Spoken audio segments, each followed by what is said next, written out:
Happy Tuesday, guys. This video is relating to newcomers to the gym or people who are trying to get physically active. What should you be doing while you are in the gym? Because I know it can be a daunting task, stepping in out of your comfort zone into a new atmosphere. If you've never worked out in the past, you're going to see lots of machines. Everybody's kind of doing their own thing. So what should you be doing to make sure you're seeing the results you're looking for?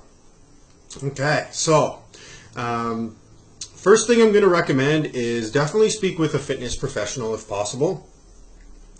If your gym doesn't have personal trainers there, maybe a knowledgeable friend, but I would really recommend a fitness professional, because even sometimes friends who have been doing it for a while may not be doing things 100% correctly and could set you up for a possible injury. So definitely speak with a personal trainer if you can in your gym. And now the reason for that I'm urging people to do that is because there are a few ways to get started.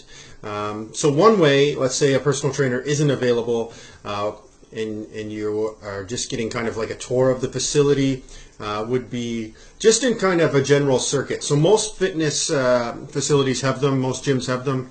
You might see a circuit. It's a full body workout. It's all machine based exercises.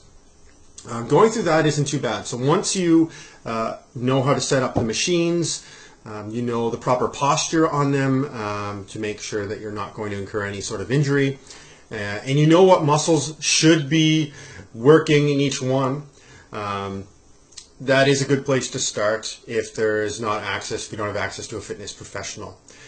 Reason being, there are a lot of more beneficial things that you can be doing, but the risk of injury without guidance is a lot higher. So starting on those machines, for example, at any Good Life Fitness, they have the FitFix.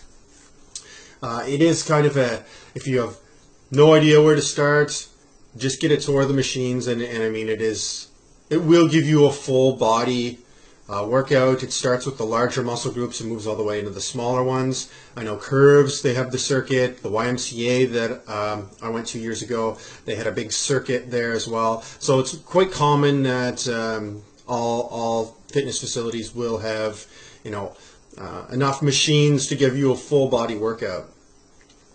And a full body workout is what I would recommend starting off. You don't need to start off in a big muscle split. You might see people doing like, oh, it's back day or chest day or leg day. You don't need to start there.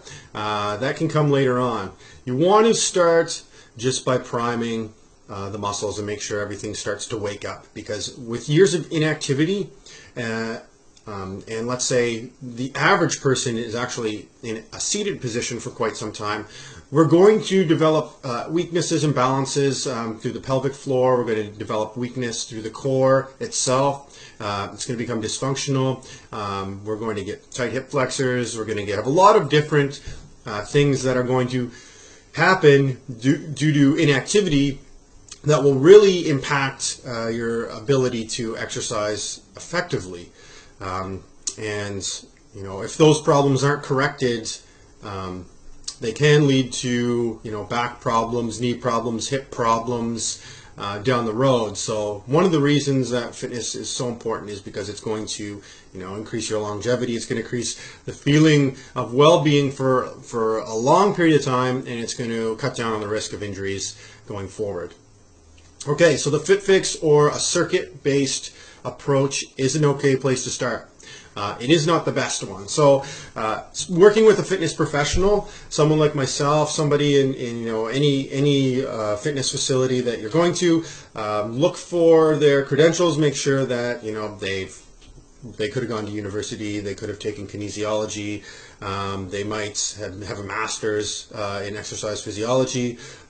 They may, just be a certified CanFit Pro trainer. They could have international certifications, but always look for certifications. Make sure that the trainer you're working with is well educated and versed on what they're going to be taking you through.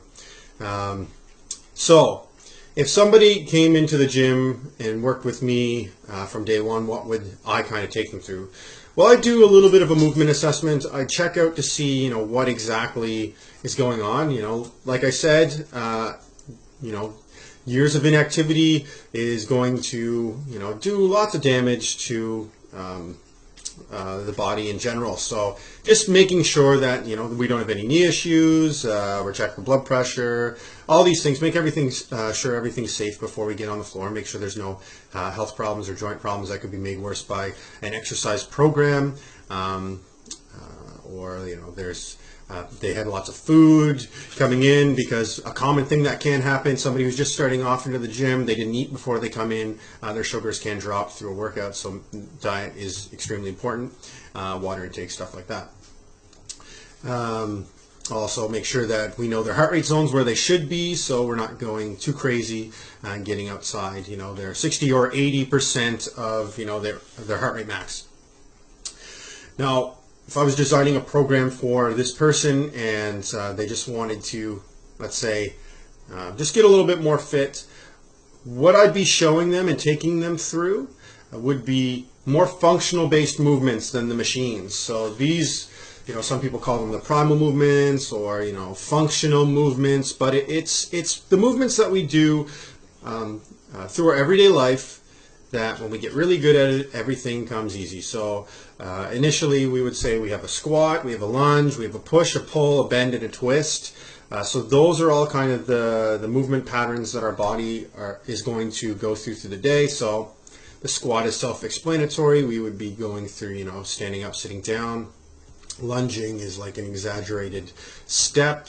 Another leg-based movement, but those two are really great for the hips. A bend as well, another hip-based movement, extremely important to make sure that we're doing all of those properly, because they can be executed improperly so many times, and that's why I would say a trainer should be present while learning these motions, because they're very complex.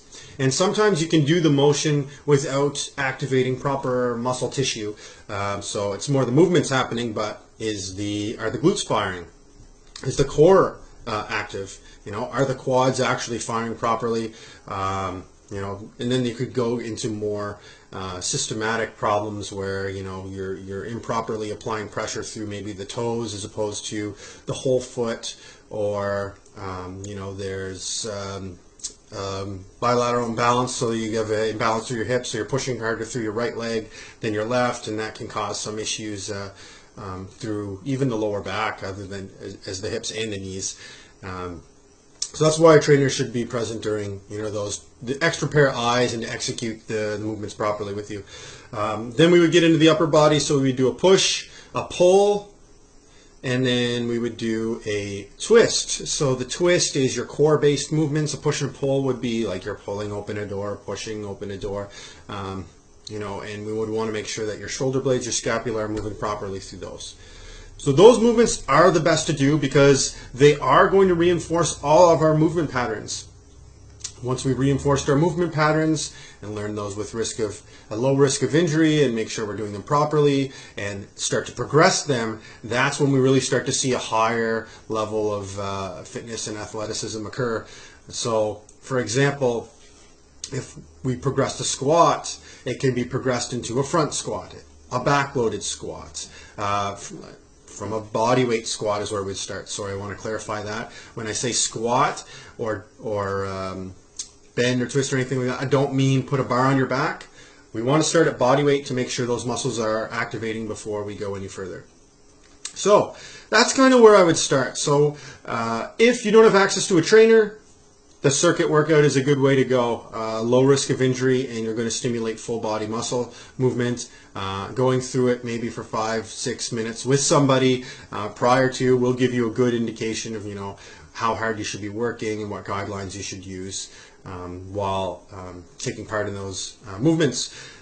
If you have a trainer, definitely full body movements. They're going to build more muscle, burn more calories, and just strengthen all of the movement patterns that we use through everyday life. So it's going to basically help you as you age. It's going to cut down on any injuries that you might have, or even help rehab or come back from injuries that you might have had in the past. So injury prevention and rehabbing those exercises. So guys, thank you for listening. If you have any questions, feel free to reach out to myself. I'm at Good Life Fitness in New Glasgow. I'm a trainer there.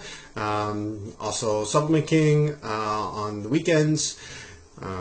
Love to help you guys hit your goals. I recommend, reach out to any fitness professional. Look for their certifications, their credentials, make sure that they have a great idea of what's going on, and then start your journey. So guys, thank you very much for watching.